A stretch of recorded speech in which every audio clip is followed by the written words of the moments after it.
this morning, we're checking in with Jael Joseph, a media entrepreneur and film director born on the nature island of the Caribbean, Dominica. She joins us now via Zoom. Good morning, Jael. Welcome to Smile Jamaica. Good morning, and thank you very much for having me. So good to be here, and thank you for allowing me on your show, Dahlia. Love it. So when I say media entrepreneur, girl, what am I talking about? Doing everything. There's probably absolutely nothing that I cannot do where media is concerned. So it starts off from radio. I've done TV. I've been a brand ambassador. I've been an influencer. I did media production, a master's in media production. I also studied journalism.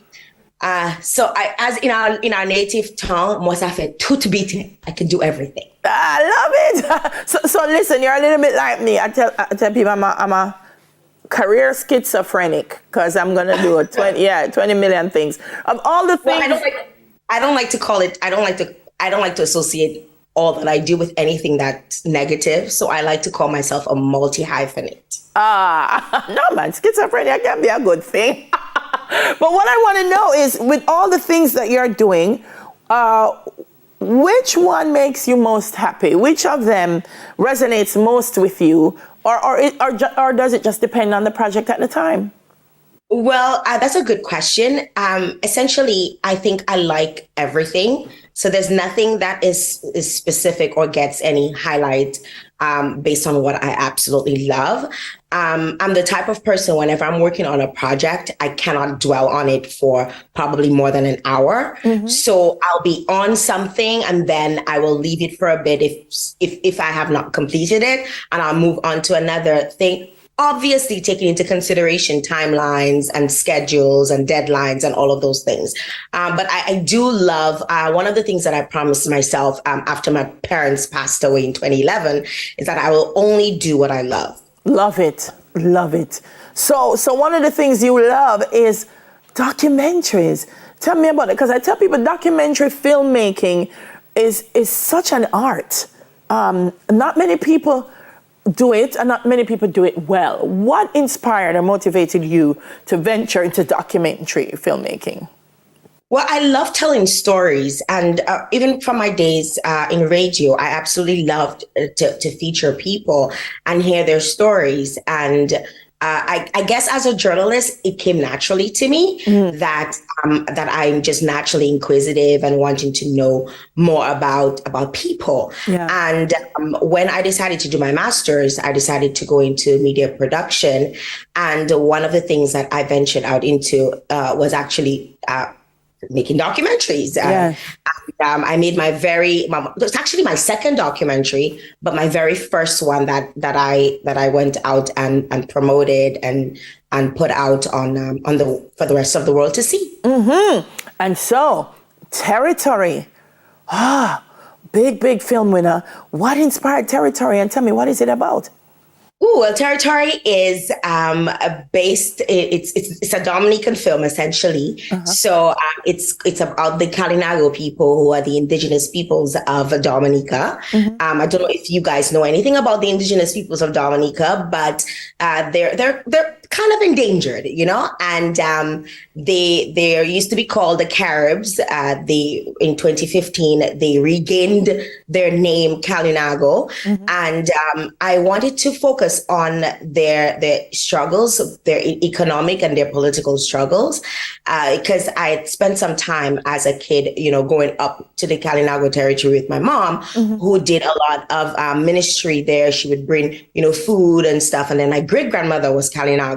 So it just really resonated with me, and I felt that I could tell their stories. And after interviewing quite a few people in the Kalinago territory, I came up with the main characters that would eventually become the film, mm-hmm. Territory. And I didn't expect it to get all of this attention because, to be quite honest, I was doing it for a grade. right? And once I got the grade, I was very satisfied. I was very satisfied. But I think in everything that I do, I practice excellence. And my supervisors, who were my professors at the time, they were like, "Hey, you need to go and you need to put this out there so the rest of the world could see, because it's a film that's important and focuses on themes that are very important from the Caribbean perspective, from an indigenous perspective as well." It is a very important film. We grow up as children and we hear about the Caribs and the Arawaks, and but there's very little that we hear about how they exist in the now. And so I'm very happy that you did Territory, because I think it's something that all Caribbean people should be able to see. Yeah, it is. It is. You left Dominica for Canada when you were younger. You straddled both countries. How has that informed the way you approach media and film? Well, for one, I code switch a lot. So I go back and forth between a Dominican accent and a Canadian accent, and I love it. It's essentially what makes me who I am. So I will continue to do it. I have no shame about that. No shame in my game. But I feel like being part of my Caribbean culture, being part of my Dominican culture, is essentially my foundation, right? So letting go of that was close to impossible. And the people in Dominica, they're so vibrant, and they love nature. We love to fete. We love, everything that is very Caribbean, and I could never let go of that. So I straddled between two countries. I still straddle between the two countries to this day, going back and forth between Dominica and Canada. And I've emceed for the World Creole Music Festival. I do quite a bit of things, but it really has not affected me in a negative way. It has brought a lot of positivity. I've practiced a lot of different things in Dominica. I've interviewed people. I have a show that I do regularly called Jael Joseph Live, which is available on Facebook, YouTube, LinkedIn, and Twitter, where I essentially, reach out to people in the Caribbean, not just Dominican people. And it just gives me a sense of connection to my foundation. Excellent. You need to make Jamaica a third country, Jael, and come meet our Maroon. I need to come to Jamaica. Jamaica is probably the only island I have not visited. Jael, no. No. I know, it's such a shocker. When I tell people that, they're like, really? Yes. You have to come, and you have to come hang out with our Maroons. January 6th is a big thing in our compound. We got to go together. Before we go, we're the 876. Tell me, what is 767 Girls Rock? Ooh, thank you very much for asking about that. That's a really good question. So 767 Girls Rock was something that I started back in 2015, which is an initiative around celebrating women, especially young women who are on the rise. And it was my own little brainchild, and I brought on people with me, and we had actually 2 amazing shows, and we're relaunching in 2024.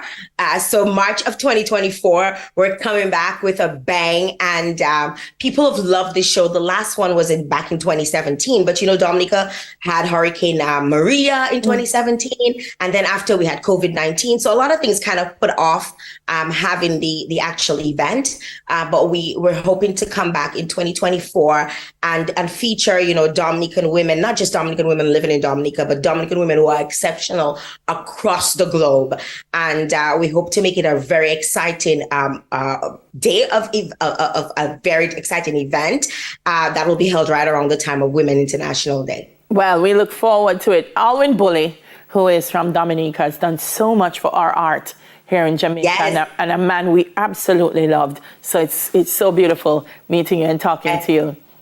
Yes, he is. He's actually one of my inspirations. I actually worked alongside him when I did. I performed in a film, in a play. Years ago in Dominica. Yeah. So he was, and I'm still, I still stay connected to his wife, who's still around. So Anita Bully, and yes, that's an amazing family. Yes. All right, girl. It was great meeting you. As I told you, angle it. Well, I fi try. Media entrepreneur and film director Jael Joseph. That's our Caribbean check-in.